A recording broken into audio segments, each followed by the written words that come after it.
All right, everyone. Well, now we're going to move into the biology of eating behavior. Actually, the biology and the psychology of eating behavior. As you well know, we have an epidemic of obesity these days, and I hope what we can do in this next phase is talk about some of the basic psychobiological reasons that eating exists. We're going to cover some physiological ideas first, and then we're going to move along to psychological issues, number two, and then talk about some eating disorders and some models of eating and so forth. So let's get it started here.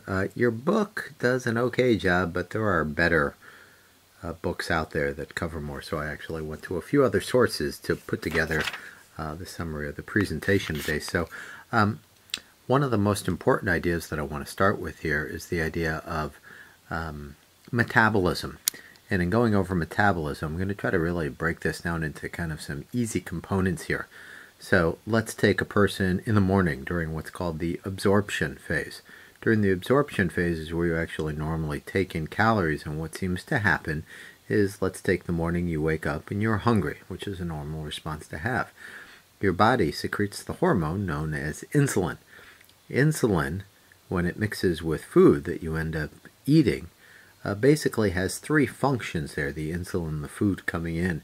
The insulin allows the food coming in to be converted into glucose that's immediately used by cells, neurons, for short-term energy.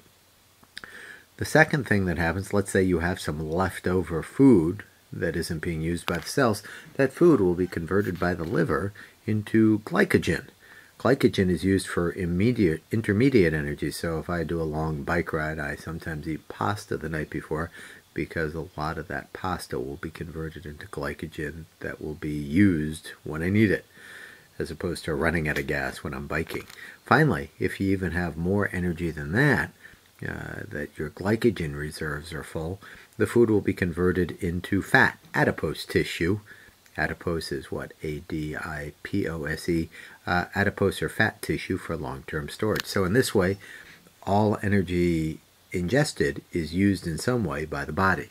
Now, the idea is during the fasting phase, when you don't have any food and you need to have energy, your body will reconvert that energy. So glucose is used first as energy, and then if you still need energy, then instead of secreting insulin, your body secretes the hormone known as glucagon. Glucagon causes glycogen to kind of be reconverted out into glucose. Don't you love all those G words? There are actually a few others as well, like glycerol and so forth, but we'll just use those for now. So basically the idea is, if you need energy, the glycogen will be converted back to glucose, and then if you really need energy, the fat will be converted back to glucose. So this is, in a nutshell, what happens during metabolism. The idea I put on top of here with the letter A was the set point idea. This system was set up, hundreds of thousands of years ago, because there wasn't that much food available. And so when human beings ate food, the idea was to store that food so that when there were lean times, that food could be used in such a way to allow the human species to exist. So this is the set point idea, and it's working with metabolism and glucose levels.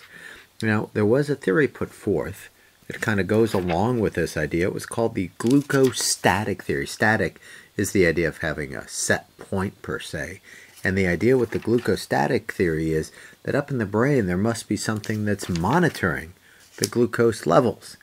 And so the idea with this glucostatic theory is that the glucose levels are monitored by the brain. And if you turn in your book, I believe it's to 357, you can see some information about the glucostatic idea. There were some interesting experiments done where what they basically did is they took an organism that was hungry, and then they put a little bit of glucose in the hypothalamus. And by the way, the hypothalamus seems to be the key structure for eating behavior.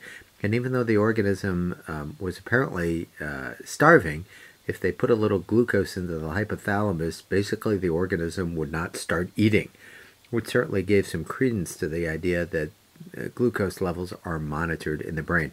And obviously for some of the types of diabetes we know of, that's where things shut off as well. So the idea that glucose levels are important is certainly a part of the equation. So hopefully that makes sense for you. Well, we've only taken 5 minutes with that one, so let us continue on.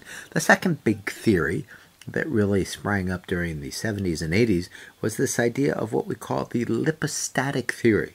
The lipostatic theory basically postulates that somewhere up in your brain that the set point is for fat cells, that the number and the size of the fat cells is obviously controlled by the brain. These studies started off, and hopefully there's something here in the book about this. I know there is.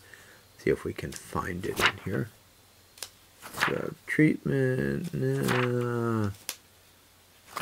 Nigrostriatal, I'm not seeing that. There it is, on 344 of your book.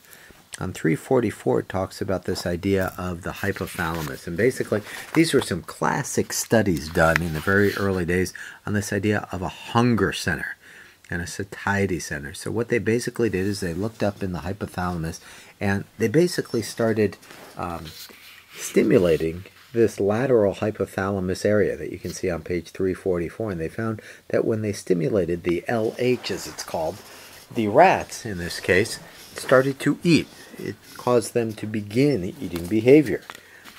And if they destroyed this area, the lateral hypothalamus, they found that the organism basically didn't start eating and in fact would starve itself to death. So they called this lateral hypothalamus, on the basis of the stimulation study, the feeding center. The idea is the feeding center, that it would initiate eating. In another set of classic studies, they actually decided instead of using this area, they went to another area called the ventral medial hypothalamus, or VMH. And for these particular studies, they started stimulating this region of the hypothalamus, and they found that when you stimulate the VMH, that the organism would stop eating, that it would cause a signal known as satiety, S-A-T-I-E-T-Y. It would cause satiety. And on the other hand, if you lesion the area, and it's the area that usually says stop eating, what do you think would happen then?